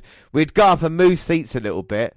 And then there's some empty seats in front of us, and then suddenly this guy just kind of falls down in front of us. We think, oh shit, has he fallen over? What's happened like that? No, it was alcohol fueled. It was. He was drunk as a skunk because his mate tried to pick him up, and they staggered up the stairs. And I thought, oh my word! But then we had GPD, Elias. He grabs the guitar and then sings the song. We've got the full video, haven't we? That we're gonna put up there. And he sings a song about London. And even though he says London sucks, we still cheer the fuck out of him anyway, don't we? I tell you something as well. I was surprised. He actually can play the guitar. Yeah. He was strumming along, and I was like, he can play. Singing's not all great. And then it was a great moment because he finished his song. He'd just been rude to us, put his guitar down in the middle of the ring, and then saluted all the four corners, as you do. Yeah. And it was basically Elias's night in the end. That would be fair to say, wouldn't it, Most definitely, yeah. He certainly, he performed really well. All the fans were talking about him as we left. And like I say, he put in a performance there in those two matches that we kind of remembered. But looking back on Raw, coming out of the car, we did do a video of our thoughts afterwards. But I thought it was... Well, you said it best, didn't you, Dan, what you said the Raw was? Yes, it was a show tailor-made for me and yourself. We got to see all our greats, all our favourites. We had some really memorable moments. We saw Alexa Bliss winning. We saw the team of Drew McIntyre and Dolph Ziggler winning. We saw Bobby Roode winning. We saw Mojo Rawley winning. But no, with all the matches, we saw a great Seth Rollins moment. We saw him retaining his Intercontinental Championship. We saw Kevin Owens. We saw Sami Zayn. It was just tailor-made for what we could have wanted with the Raw roster. And, of course, we got to walk with Elias. Yeah, it really was, with everybody winning like that as well. And the kind of authors of pain from NXT that we saw, Ember Moon, Noah Jose, Bobby Roode, Drew McIntyre. It was a kind of real... full circle kind of thing, well, wasn't especially with Drew McIntyre, because if we go back to 4 years ago, we was at a local independent event for Rev Pro Wrestling, and we saw Drew McIntyre there. James was completely starstruck, and a photo of him shaking hands. He got him to sign a Rangers shirt as well, and which is upstairs and in a frame. Don't forget, so no one can get to it. Yes, under lock and key with a security guard standing by 24/7. Yeah. But it was... we saw him as NXT champion in Brighton. No, Bobby Roode was NXT champion at that time. We saw him... Sorry, we saw him in NXT in Brighton, event there. And we saw him tonight as a main event, not as a main event, but as a part of a tag team with Dolph Ziggler here. Yeah. So it's kind of come full circle. We saw him on telly when he was part of the Chosen One, and then he went away for a bit. We saw him independents, NXT, and now back on the main roster. It's kind of, been a full circle thing to enjoy. And what's going to make it even better when we see him next year and he's on SmackDown as champion? That's going to be the kind of, you know what I mean? That's the kind of next stage for its phases, phase 4. But it was. I really enjoyed it. Monday Night Raw. We could sit down, we could enjoy it. The lights wasn't too hot. There's actually quite a nice breeze coming through at some points, weren't there? So, there was a nice Tyler. There was. So we had that. And we had lots of things. Breezango, Fandango. I was a Breezango. I was a fan of. It's good to see Bray Wyatt and Matt Hardy. It was nice to see Sasha Banks. Good to see Bayley. Like I said, the show might not have been great overall, but it was pitch perfect for what we were looking for. And to see that amount of talent that we have seen and see it play differently was great. So that was. Anything else on Monday Night Raw? No, I think it's been covered. Yeah. So then we go to 15th of May, which was SmackDown, and we came back, and I was pretty buzzing, and we both had days off work on a Tuesday, so I managed to get a sleep in. Did you get an early night on Monday, Dan? No, I came back to Canterbury, drove to Maidstone, and I was shagging. There you go then. So fair enough. So Tuesday you're a little bit tuckered, and we were all right, like getting ready for the show, and we kind of had more excitement because SmackDown. With Raw, we only wanted like 3 things. With SmackDown, there was quite a few things that we were looking for. I think the main thing, obviously, was Rusev being Rusev and how popular he was, of course, and everything going on there. Obviously, Dan, your favourite as well that you wanted to see. I wanted to see Randy Orton, of course. I've seen him live a few times, but you can never see Randy Orton too many times live. I want to see the Perfect 10 Ty Dillinger as well. Of course, AJ Styles is one of those guys they want to see on SmackDown. Shinzuki fucking Nakamura, and of course Daniel Bryan. So would we get our wishes? This is quite a lot to ask for, and what would really happen? I mean, a bonus maybe Samoa Joe being involved somehow as well would have been cool. Of course, the Iconics from NXT. But we'll see what happens with SmackDown. So we got there, we travelled basically the exact same time. And did near enough that same thing. The only difference is that we queued up at the massive merchandise stall this time round, but it was a lot quieter, wasn't it? It wasn't as busy, no. And there was a lot more kids and more family-friendly kind of thing than it was on Monday, but still very, very busy, and we queued up for our T-shirts. And Dan, you decided you didn't get any T-shirts on Monday, did you? I didn't, no. I thought that was massively overpriced. I didn't really see any that appealed to me. Yeah. But on the Tuesday, I was free to wear any T-shirt I wanted. So I purchased myself a Happy Rusev Day T-shirt, and I got a Daniel Bryan one as well for my brother, whose birthday it was. Yeah, so you got your Happy Rusev Day to you, Dan, sorry. Happy Rusev Day to you too, sir. So you got Rusev Day tops, and we went in there, and I don't know if it was just my kind of just overall charisma, whatever it was, but obviously the girl behind the counter took a shine to me. No, because I said, I said, is it alright if I just point out the T-shirts that I want? She went, that's been no one's done that. They just keep asking me for Daniel Bryan T-shirt, and I don't know who that is. I said, that's fine, just follow me and I'll point out what I want. Walk with Rollins. Yeah, walk with Rollins. So I myself purchased a Rusev and a Daniel Bryan T-shirt as well. They were both £30. But there was a kind of Bobby Roode T-shirt there. There was the one that I've already got with the kind of Bobby Roode with the spotlight on him, and of course you got the glorious Bobby Roode T-shirt that someone got me as well. I can't remember, maybe a fan. And the third one I got was Bobby Roode Glorious Has Arrived purple T-shirt with him on the back, and it was only £15. I thought that was good. And also a Hardy Boys T-shirt, Hardy Boys Reborn. I didn't manage to get it last year, so I just got it this year as well. So I thought it wasn't too bad. I thought it was better deals on the T-shirt on Tuesday than they definitely were on Monday, if you know what I mean. So I think that was all good. We decided to queue up a little bit later than we had done on the Monday, which meant we did have a little bit more line up, but I don't think it was too crazy, do you? I think we was further forward in the line going a bit later than we was when we went earlier. Yeah, so it was a bit more chilled out because obviously we had experienced it on Monday and we'd done it before, so we kind of knew. So we knew about the T-shirts stuff. We walked in, we knew about the... So we were going to queue up and get some more chips and coke. We were idiots to ourselves anyway. And as we did that, we queued up for ages. And it was the exact same guy served us on the Monday. We should have learned our lesson because the man was a ditherer. Yeah. We spotted someone who was about 6 or 7 people behind us in the queue next to us, and they got served before we even came out, before we even got close, which, you know, we should have learned. And then it was our turn next. And of course, they had a problem with the till, so they had 3 people standing around the till, mucking around, like, you know, trying to sort out something for, probably because there was so much money in there where they charged us an awful lot for the chips and drinks. But we still paid for it. Yeah. Well, we got the Coke, and this is the funny thing about it, is that we got the Coke, and the guy obviously knew he had no straws, so he poured the drink out. I know. We poured the drink out, and Dan? And he said, oh, there's no straws. So I said, you know, being the comedic character that I always am, I said, oh, don't worry about it. And he looked at us with a bit of disappointment in our eyes, ready to take the drinks back that he had just poured. And I was like, no, I'm only joking. No, we're just fucking with you. Which was funny. So we had that. I'll tell you something else they've done as well. The toilets, they've changed the toilets a little bit at the O2, which kind of makes it easier to use, I suppose. So that's quite good. But we walked out, and I knew the seats were better because we spent a little bit more. Only, I think £25 more, so it was about £100 a ticket. So still quite expensive, but luckily I saved up for a couple of years to get it.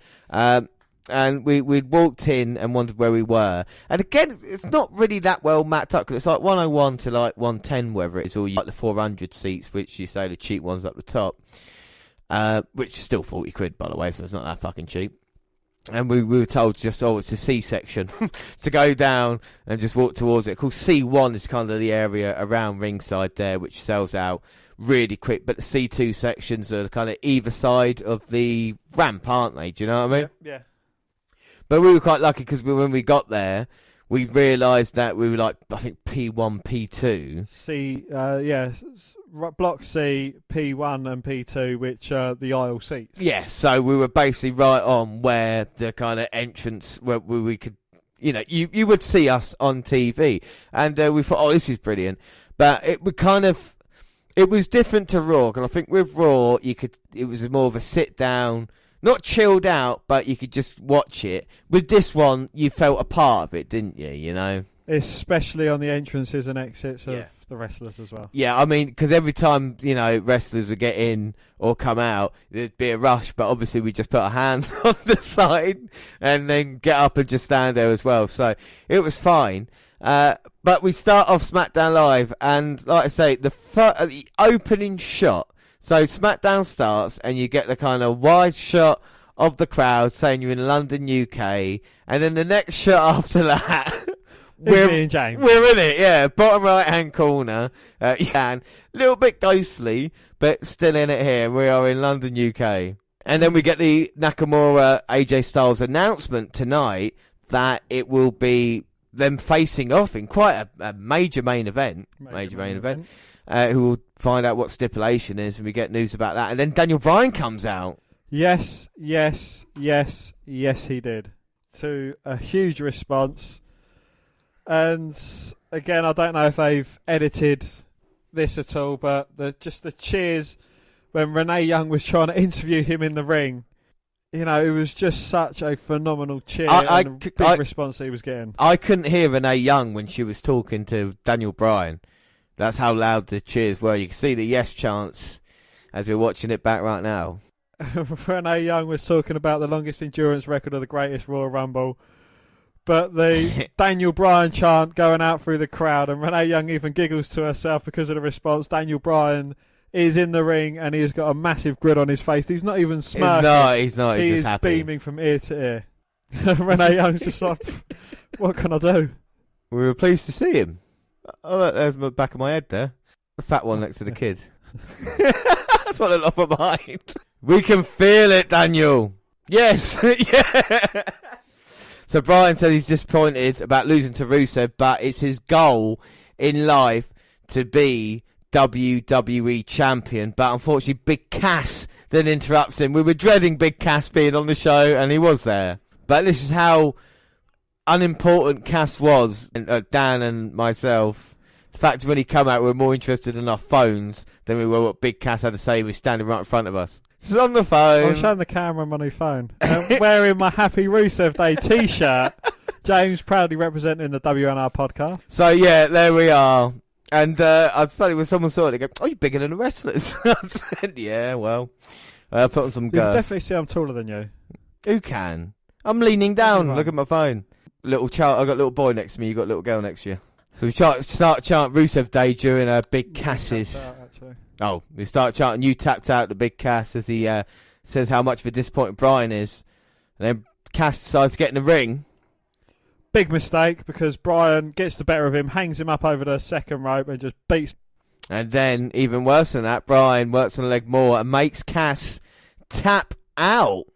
And then when Daniel Bryan came back, and we got video of this as well, you can see us high-fiving Daniel Bryan and me shouting, "You the man, Dan!" As you normally do. Mm-hmm. And I say, no, stop talking to me, James. Talk to the wrestler. So it's good. We got to high-five Daniel Bryan. And then our next match was, well, it was quite important. It was a SmackDown. It was, well, first off, hang on, let's not put the cart before the horse. So up next, Money in the Bank match. But The Miz comes out because he's already qualified for Money in the Bank. And he's awesome. Guys come out, put the ladders up, and ran away again. Miz coming out, and then, "You the man!" "You the man!" You see me filming? So we've got that the other way round. Look how serious I am about that. He is the man. He is. Miz is the man. And then we had the New Day coming out, and they went to the people just in front of us, which was a little bit annoying, and they handed out pancakes. And then there was a pancake tantalising close to us, wasn't there? I was Dan? absolutely starving after the expensive chips that we shared. I was starving, and I fancied a pancake, and it was just staring at me. Just out of reach, too far. So it was the bar that comes out. Catchphrase, we don't set the bar, we are the bar. His arm blocked our faces then. That's not fair. So yeah, we had this match. I mean, it wasn't a bad tag team match. Not like we could see a lot, because what was the problem where we were sitting, really? It was all at one level, and it was constantly told to sit down, but the people in front of us wasn't. An aisle Nazi, shall I say? Yeah, to be polite. Fair to say. And yes, he was constantly telling people to sit down, but not the people in front of us. No, so that was a slight problem. So we couldn't really see all the action. We saw the majority of it. What helped is I put my camera above my head, basically filmed that, and then we could see it a little bit more clearer. But the New Day did get the victory in not a bad match. Obviously we've rewatched SmackDown since then, so it was quite cool. I mean, Big E's quite impressive in the match as always. His suicide dive taking out Sheamus. Yeah, and then Woods, of course, walking the ropes as well to finish things off. Big elbow drop, hitting Cesaro. 1, 2, 3. But again, as the New Day came back out, I missed Xavier Woods, but I did get Kofi Kingston and Big E as well, so I was happy about that. I high-fived. Yeah, I think I high-fived Kingston and Big E. You got the video? I've got video. We're going to put everything up there anyway, so that's all the best bits, and then they start throwing out pancakes. But we are going to get a Raw Melibration later in the show as well. We was promised. Yeah, so it shall be. And the Bludgeon Brothers give an interview about just how good they are. And then we see Paige back. All the rage. Yeah, she's with Sonya Deville, Mandy Rose, and says both of these women will have Money in the Bank qualifier tonight against Becky Lynch in a triple threat match. What? So it's going to be a handicap match, and if both the women win, they both go through? No. It's a triple threat, so it means there's only one winner, so it's every woman for herself. And then we see AJ Styles interviewed by Renee Young, and AJ says that he's beaten Nakamura before, and he'll beat him again tonight. Debut of someone who we saw in NXT. We talk about the Bobby Roode, Drew McIntyre, and Alistair Black teaming up against Bobby Roode, and the man debuting right now, Dan.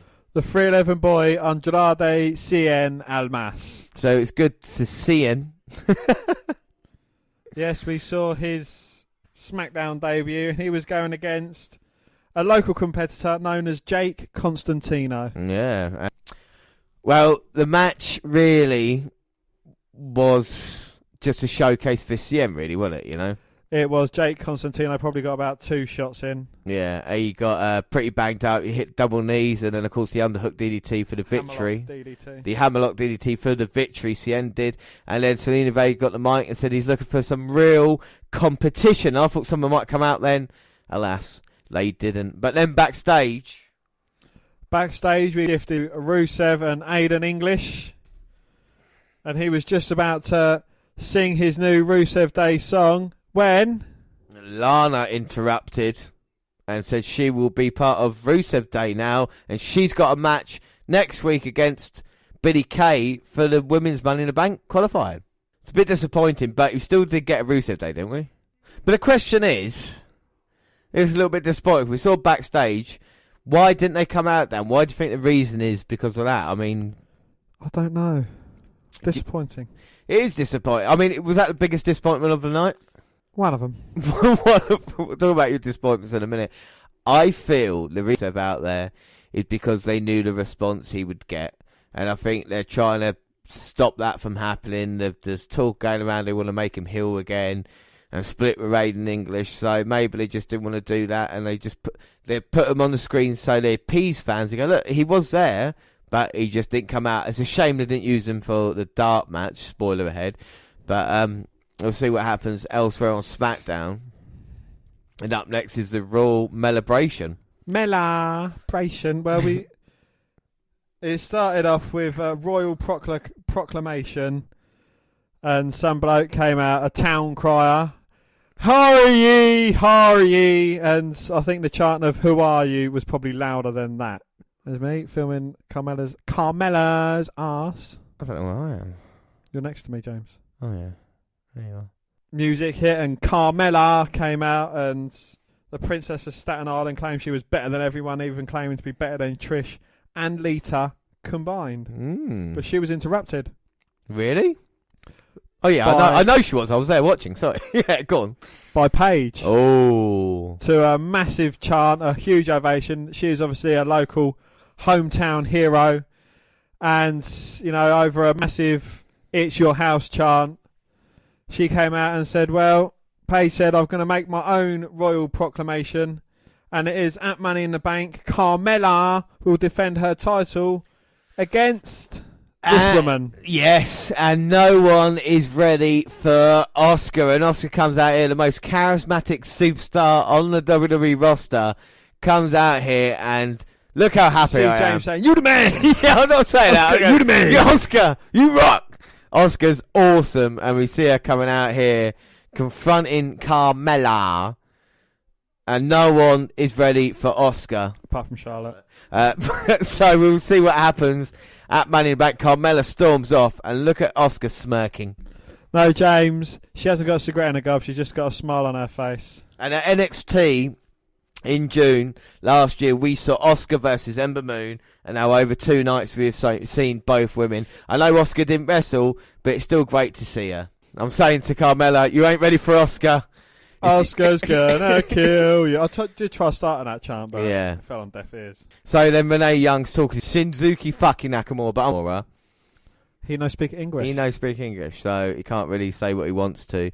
But we have got one more match before our main event of Styles and Nakamura, and it is Lynch, Deville, Rose. I don't know. The thing is, with their entrances, we've all got weird ones. So Lynch goes to the left-hand side of us, so you don't really see us. Not that it's about us, of course. She gave her goggles to the person opposite us. Yeah, I know. And then... and then Mandy Rose coming out. She got like weird filter on either side as well, so you can't really see anything. Plus the big fucking thing that comes on the right-hand side. Camel toe as well, which I noticed. So you can't really see us, we're all blurry and shit. And then Deville comes out, and again, I don't think you can really see us because she's a lesbian. Oh, no, you can see her. There we go. So then these 3 women have their match. I mean, Dan, what are your thoughts on it? Well, any signs of absolution were gone as Deville laid out both Lynch and Rose coming out of the break. Lynch, a fighter with unbreakable will, fought from underneath for the majority of the bout, and a double drop kick from the top rope left the heels reeling. A running knee from Rose inadvertently wiped out Deville, allowing Lynch to trap Rose in to disarm her, and a tap out later, Lynch cashed her ticket to Money in the Bank. Yeah, so I mean, it was alright. Again, we couldn't see a lot. We saw the disarmer in the end. Not a bad match, but again, it feels too similar for Raw. If they're going to be separate, don't keep having the same type of matches, you know. But again, not too bad. Another little bit of annoyance.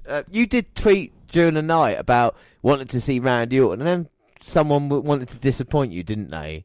Yes. And they were like, "Oh, Randy Orton will not be there." We'll talk about why he's not in a bit, but of course we didn't see Rusev coming out, and then we got Samoa Joe on the big screen. Exactly, we got told next week's Cass versus Joe, and it's of course Billie Kay versus Lana. So we didn't see the Iconics, we didn't see Joe, but we did get him on the big screen for a couple of interviews, you know. And then we had, of course, Shinsuke fucking Nakamura's entrance, which I think the camera can't catch us. Yeah, There they are. There's you. There's you in your beard. you missed me in my beard. So yeah, Nakamura comes out with AJ Styles, and I don't want to be biased here, but I think this match is the best match these two have had in WWE. Yeah. You know, and I think it'd be fair to say that we did see the best one, and I thought it was really, really good. And it could have gone a little bit longer, but to tell a story there, I would want to see it again at Money in the Bank. It's made me think, yeah, actually, there's more to this feud. Successfully defended the WWE title at WrestleMania versus Nakamura at the Greatest Royal Rumble and at Backlash. So yeah, it is Styles Nakamura. Like I say, great match. Yeah, the best match these two guys have had to date. And this match, it had a stipulation as well. The winner of this bout would choose the stipulation for their Money in the Bank title match. Yeah, which I think is fair. You know, I mean, it's a bit surprised they're giving it to us now, but it does feel more of a series of matches than it does an actual, you know what I mean, kind of one-off type thing. It feels like a feud that could go on for a lot longer. Maybe in the best of 7 series or something like this. Do you know? Sheamus Cesaro style, and they end up being a tag team anyway. Yeah, well, maybe not that. But what would you call them? Anyway, I'm not going to talk about that. Style more or something. We're just going to Styles. Yeah, we're going to the closing segments of this match here because we were able to enjoy it. It's the best Nakamura's look, really, in the WWE ring, isn't it? Or the Raw or SmackDown ring, I think it'd be fair to say. Yeah. He looked great in NXT, but I think in this match he looked better than usual. There you go. Styles, phenomenal forearm, finishing Nakamura. Oh! Nakamura goes for the Kinshasa. Styles catches him with a kick. Then goes on to hit the Styles Clash attempt. Sends Styles to the outside, who lands on the apron. Hangs on. Manages to forearm Nakamura. Phenomenal forearm attempt. Nakamura moves. Referee worried about getting hit. Nakamura looks for the exploder. Styles turns round. And Nakamura pretends he's got low blowed by the referee. Referee's like, "Did you do that? I'm going to have to disqualify you." Catches him. Exploder. Sends Styles inside out. And now Nakamura ready to finish it. Kinshasa. He goes for the cover. 1, 2, 3. Nakamura beats AJ Styles. And look at him smirking. No, James, he hasn't got a grin on his gob. He's just got a grin on his face because he gets to choose what kind of match these two guys have, and he's got a bogey on his nose. So that is it for SmackDown. Nakamura does get the victory.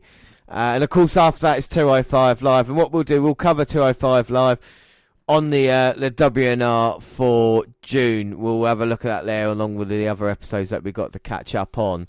So we'll just wrap up SmackDown now. We were told that there was going to be a dark match as well, which was Jeff Hardy defending the US title versus The Miz. So The Miz, who'd come out earlier, changed to come out ready for action.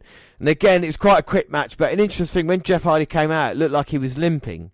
And he limped out and he was in the ring and he limped for the majority of that match, didn't he, really? He was, yes. He was favouring his leg. He seems to have been carrying an injury. Well, apparently they're saying that he picked up an injury at the actual event itself. So when he came out, he knocked it either on the light or the ringway or something like this and picked it up. But it's not as bad as first thought. There might have been a rupture or something, but it's not. He's just a little bit banged up. He kind of beat The Miz in maybe a 5-10 minute match, which sent the fans home. I will say happy. I mean, there's a few Hardy fans that were there happy to see him. I was a bit upset you didn't get Rusev coming out right at the end and having a Rusev day, you know, which is a bit of a disappointment. So obviously we didn't have Rusev. Yeah, what's your story, Randy Orton, Dan? WWE recently hit the O2 Arena in London, England, for episodes of both Monday Night Raw and SmackDown as part of the company's European Tour. In addition to this, WWE also held several live events throughout Europe, including Ronda Rousey's first single match. One major star was missing from the bunch over in Europe, however, and some fans were a bit disappointed not to see him, more importantly than the others. Former WWE and World Heavyweight Champion Randy Orton was nowhere to be seen on the European Tour this week. It turns out that Orton is not obligated to attend these events, per a report from some sources. Orton's contract with WWE requires him to work a limited touring schedule. At this point, he is placing more prominence on TV appearances for the company. Instead of competing at live events, Orton is not injured or anything of the sort. He simply didn't need to attend the tour and is enjoying time at home with his family. Unfortunately, though, we realised that Orton did actually want to be on the tour, but he's had minor knee surgery now, just on the road to recovery. It's not going to keep him out for too long, maybe a couple of months. He should be back by SummerSlam, but that is the latest update. So Randy Orton, even though he didn't have to travel, wanted to, but actually couldn't because of the knee injury, which is a little bit of a shame for him as well. A little bit of a shame we didn't see Ronda Rousey, but she was filming that week as well for another show she was doing. Ty Dillinger wasn't featured at all. I think that's just a case of not having enough space for him, really. You know, it would be nice to see him on the show, but there was no matches before SmackDown, was there? SmackDown just started, and of course you had 205 Live afterwards as well.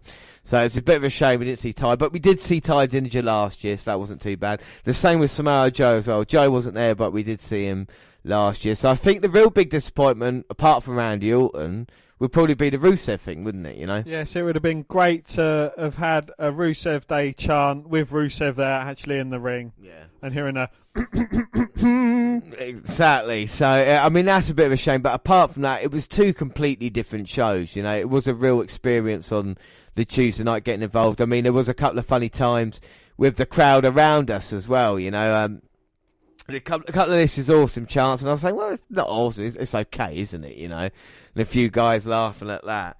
And then later on, because people, you know, you chant anyway, and I thought, fuck it, what am I going to do? I'm just going to, during the Jeff Hardy Miz match, I'll just chant, this is awesome, and see how many people join along. And of course, the row in front of us did. We started doing that. We stopped it because we were laughing at it for being so stupid, and then other people started chanting it as well. So we were like, right, okay. So this also chant's a bit overused. And there were a few other things. Hopefully Dan's got the videos of my shouting at various different wrestlers as well. I've got a few videos. I'm in the process of sending them across to you. Yeah, I mean, I did touch a lot of men on Tuesday night, and then I went to the wrestling. So it'll be good to see it all. And like I say, everything will be up on Facebook and Twitter as well. But Dan, what were your favourite moment and worst moment of the whole experience? My favourite moments was Raw. I think, you know, as an entire show, it was very thoroughly enjoyed. I enjoyed the whole. I think the Raw, you know, getting to chill out and watch it, and then the SmackDown, we was getting a bit of superstar interaction as well. It was kind of the perfect combination of the both with the tickets. The biggest disappointment was the price of the food and drinks and the price of the merchandise as well. Yeah, I think that was disappointment. And obviously not seeing a few superstars as well. Superstars. But I think with WWE now, it is the brand name that draws the house now. I don't think there's any one star really who can make that much difference to ticket sales. I think no matter where you go, like I said, 95% full, WWE are going to sell out no matter who's top of the talent. And we've seen with people like Big Cass. We've seen it with Big Cass and others that it doesn't matter who's there. You know, they're just going to put out a product no matter what. And I know they weren't the best shows overall, but it's nice, like you said, the difference between the two. So, I mean, that's basically it. I mean, is there anything else that we haven't covered on our trips to Raw and SmackDown now? Well, I'd just like to say that despite him only appearing in a dark match at the end of the evening, Jeff Hardy, with his interaction, was absolutely perfect. Yeah. He went up and down, despite being limping as well, despite carrying an injury. He went up and down both sides of the aisleway, high-fiving fans, stopping to take pictures with a couple, you know, getting some absolute moments, ripping up his T-shirt and passing it to one fan who was next to us who'd made his own Hardy's sign as well, and he was absolutely elated to get part of his T-shirt or cloth or rag that he'd ripped up and was passing out during the fans. And there was one person as well that I think you had a bit of interaction with who you let go in front of you because he travelled all that way to see Jeff Hardy. Yeah, I mean, yeah, exactly. If you could ask nicely, then I'll let you go in front. Like I said, we let the kids have a proper view of it as well, because it's an experience for them, isn't it? You know, we've not say been there, done that, but you know, when you see other people having the first experience, like I said, that kid on Raw, he was really tired after a couple of hours, but he kept looking at me like, who's this crazy man with a ponytail and a beard shouting at all these wrestlers? But that's the kind of excitement. You've got to pace yourself at these events, you know? You can't just go all, for me, I can't just go all out in the kind of opening couple of matches, otherwise you're going to have nothing left, you know? Especially when it's got like 205 Live, and when you've got something like Raw, it's definitely 3-hour shows, isn't it, you know? So you got to sustain for that. But all in all, I think compared to last year, I mean, this year is near on perfect, you know. Cut them all stars and maybe a title change or something like this, and it would have been a kind of unforgettable thing. But I think, like I said, it dovetails nice with the NXT live event that we saw as well, and I think it's really good, you know. Like I said, WWE's going to be back on tour in November, and there's going to be other shows. But due to kind of just the price of tickets, and I'm going to have rants about that with the UK tournament and other things as well, we'll probably wait until we go again next year to see what they have on offer, you know. But I think it was all good, you know. So I think that is it. There is nothing else, Dan, is there? No, that is everything. So don't forget, our next episode, if we go back to normal now, is a WNR 159, which will be WWE versus WCW, the Monday Night Wars, and it'll be May 1998. But if you want to get any of the pictures or any of the videos and check them all out, then you can do on Twitter at WWE Network Review or at Vince McDan WWE. I'm at J_Rowlands. We're also across all the Google platforms, Google Plus, WWE Network Review. Send us an email, your thoughts. If you were there at Raw or SmackDown, let us know what you thought. The WNR Podcast at gmail.com. We're also on Facebook. Yes, Facebook. You come and find our page and give us a like with the WWE Network Review podcast, or you can come and find me and add me as a friend. I am Vince McDan. Yeah, subscribe to our YouTube channel. We're going to have clips going out there of the event, of course. It's WWE Network Review Podcast. Podcasts got the same time to do there. There's other places like SoundCloud. On your phone. Also on SoundCloud. Subscribe to our Music Maker Diddly. We're also on Speaker Radio. We've got our live shows coming next month now. NXT in Chicago. That's the Chicago way. And Stitcher. James, what have I told you? Sorry. Stitcher Radio and iTunes, where you can download, subscribe, rate, and review there. But that is it. I have been James Rowlands, and as always joined by Dan White. Thanks for listening, everybody, and we'll catch you next week. Bye. Bye.